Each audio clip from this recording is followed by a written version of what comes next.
Oke, teman-teman Mas Ote, kita ketemu di sesi ke-6 dengan mata kuliah riset operasi.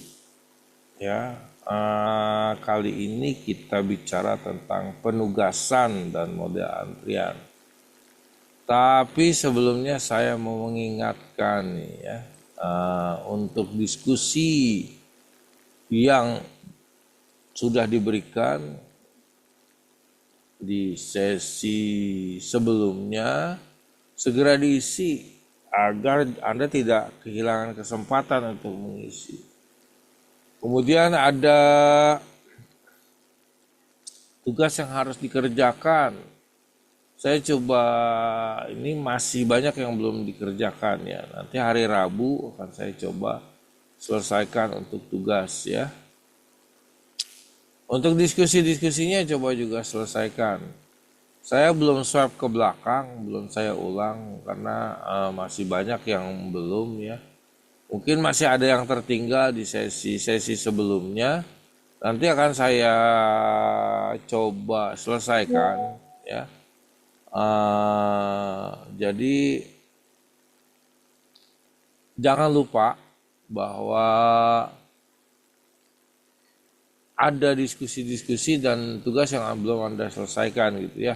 Anda cek lagi, double cek lagi ya. Baik, saya akan coba jelaskan tentang model penugasan dari antrean ya.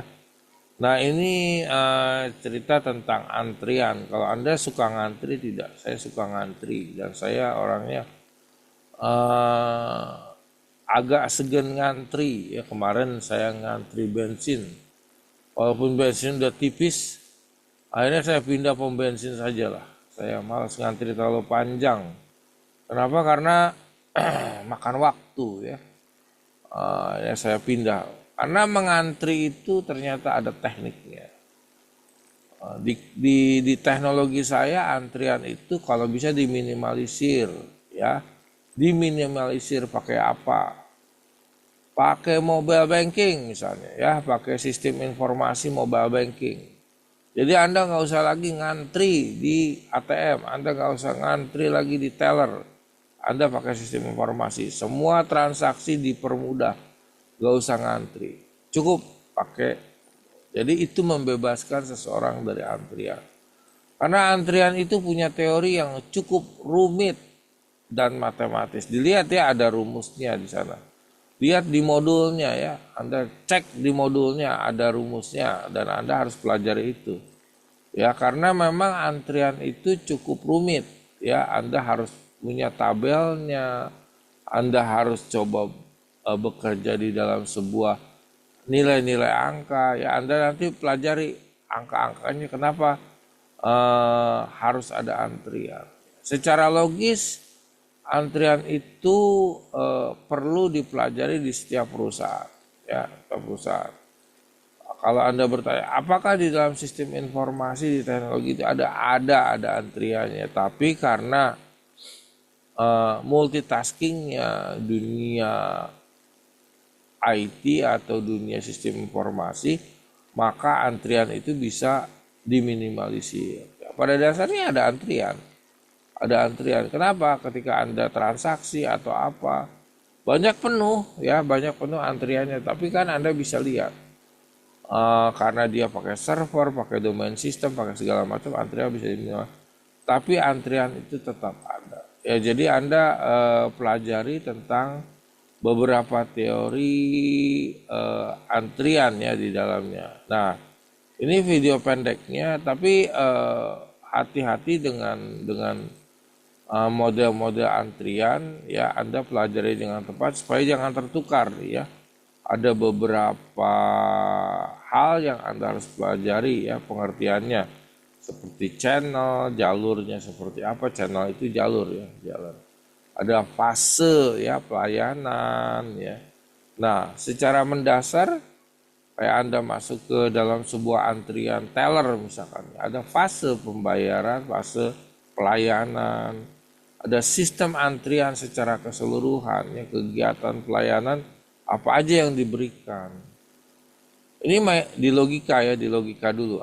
Saya antar ke logika dalam pelayanannya dulu. Jadi ketika Anda di teller, pelayanan apa yang Anda inginkan? Ketika Anda di CS, misalkan di perbankan, ini kita kasus perbankan saja, apa yang Anda butuhkan di situ? Nah, itu sistem antriannya apa itu? Proses bisnisnya di situ apa? Lamakah, sebentarkah, atau apa? Ya. Nah, selanjutnya adalah memasukkan atau input. Di mana objek ini yang harus diinput data itu seperti apa. Gitu. Informasi yang harus masuk itu apa dan outputnya harus seperti apa. Tanpa hal tersebut Anda harus pahami dulu dalam sebuah model antrian. Supaya Anda tahu, oh ketika proses bisnisnya banyak pasti banyak delay. Antrian pasti panjang. Gitu. Logikanya gitu kan. Antrian pasti panjang. Tapi kalau proses bisnisnya sedikit, antrian pasti tipis. Tapi belum tentu. Antrian itu tergantung juga dari berapa yang masuk yang banyak. Kebutuhannya apa terhadap antrian tersebut itu bisa diolah, bisa dilihat.